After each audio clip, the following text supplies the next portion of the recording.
Hey everybody, it's Crystal and I'm back. And today I want to talk to you about the great Jupiter Saturn conjunction that's going to be taking place on December 21st in the radical and outside of the box sign of Aquarius. And this is Jupiter and Saturn only come together every 20 years. So that this is another another momentous planetary happening that's taking place in 2020. It's like 2020 can't leave without a bang, right? There's just been so many momentous things that have happened. It's really been a lot to keep that has really kept us on our toes all along.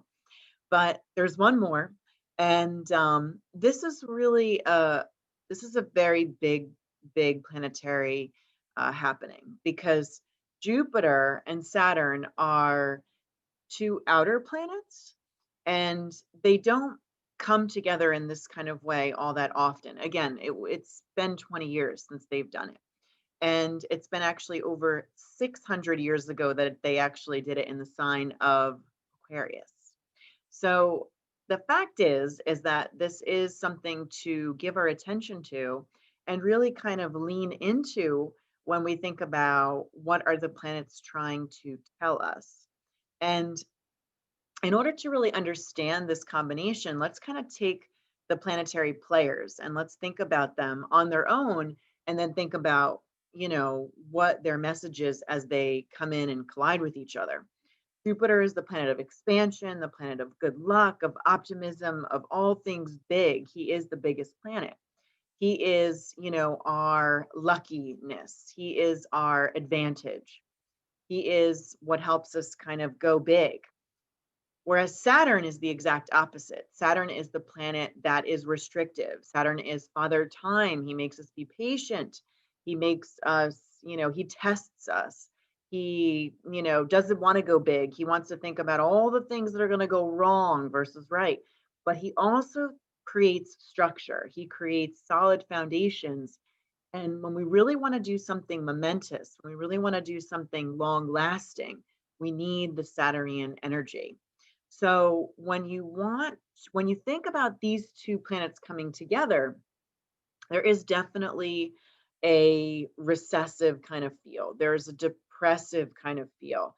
In natal astrology, when you have a Saturn Jupiter, when Saturn and Jupiter are not behaving together, it's very symbolic of depression or having depressive tendencies.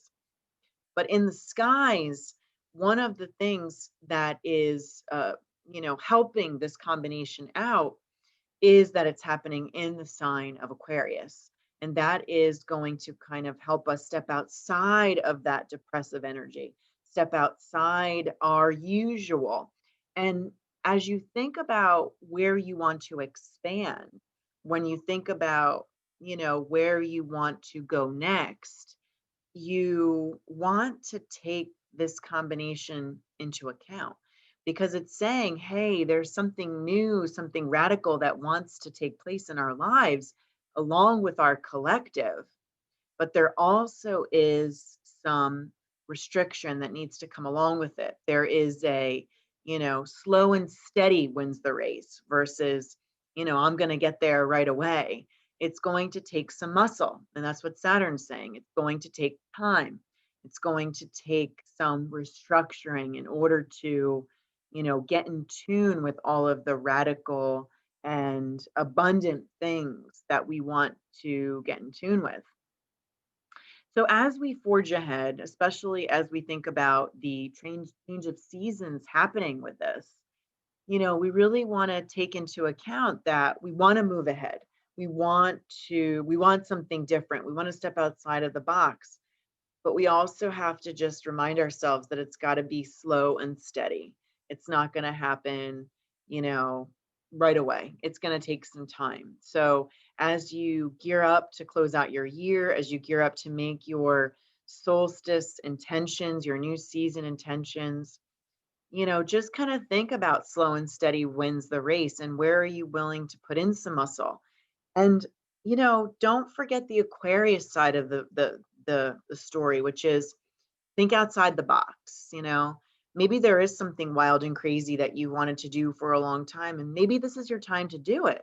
But you have to just do something. You have to commit yourself to building it brick by brick, to taking some constructive criticism or feedback and how to improve your recipe, improve your cocktail, because Saturn isn't going to make it easy. He's going to, he's holding the reins and saying, slow boy, whereas Jupiter is like, no, I want to get it. I want to go fast. I want to go big. But Saturn's going to be there really, kind of holding it back. So again, I have a lot of resources in my membership that goes through how you can really, get in tune with this energy in your own personal astrology. If you are advanced with astrology, you can find where Aquarius is falling in your astrology to kind of see what house this is activating. Because again, change is looking to happen. It's not just looking to happen in our personal lives, but it's looking to happen on a grand scale in our collective energy. And this is the building blocks of the age of Aquarius. We're not quite in the age of Aquarius yet, but what's happening here is a momentous kind of shift. We're breaking things down in order to reinvent. Think about that. How do I want to reinvent myself? How do I want to reinvent myself as I go into the next? And that's what I want you to take away from this. So, everybody, good luck with where your Jupiter Saturn conjunction takes you. Definitely keep your awareness open as we head into this momentous, planetary event. This is a great conjunction, and one that is very rare, and one that will certainly add another flavor into the 2020 story. All right, everybody, good luck, stay safe, and stay well. Goodbye.